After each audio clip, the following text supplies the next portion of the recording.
மகளிர் இணை சேனலுக்கு தங்களை அன்புடன் வரவேற்கிறோம். இப்போ வந்து நம்ம கோழி ஈரல் வந்து எப்படி செய்யலாம் என்பதை பற்றி பார்க்கலாம் வாங்க.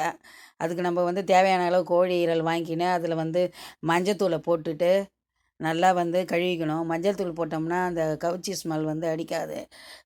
ஈரல் வந்து ரொம்ப வந்து ஸ்மெல் அடிக்கும். அதனால் நம்ம இந்தமாரி வச்சுக்கினோம்னா ஓரளவு வந்து ஸ்மெல் குறையும். இப்போ அடுப்பில் வந்து வாணலியை வைத்து அதில் வந்து எண்ணெயை ஊற்றணும்.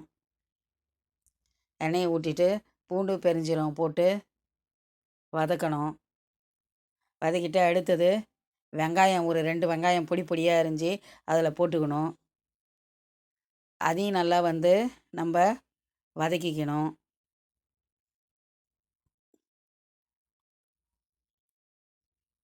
இப்போ அது வந்து நல்லா வதங்கிடுச்சு.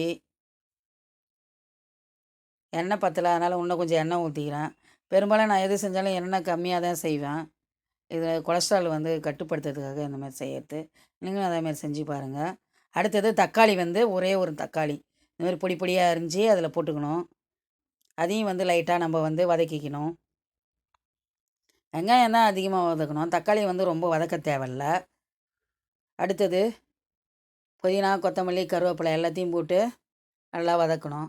ஈரலுக்கு நம்ம புதினா, கொத்தமல்லி கொஞ்சம் அதிகமாகவே போடணும். அப்போ தான் வந்து நல்லா வந்து வாசனையாக நல்லாயிருக்கும். அடுத்தது கழுவி வச்ச ஈரலை அதில் போடணும். போட்டு அதையும் நல்லா வதக்கணும். அடுத்தது மிளகாய் தூள் ஒரு 1½ ஸ்பூன் அளவுக்கு போட்டு அதையும் நல்லா ஒரு பரட்டி எடுக்கிறோம்.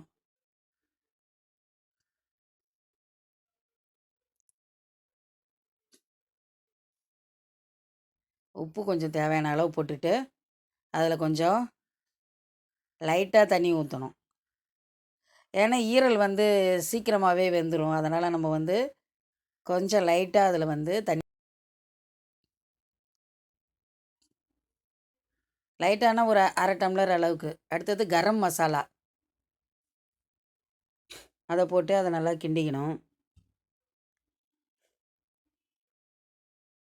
தண்ணி ஊற்றியாச்சு. இப்போ வந்து அதை ஒரு 1/4 மணி நேரம் வேக வைப்போம். 1/4 மணி நேரம் ஆயிடுச்சு, வெந்துடுச்சு.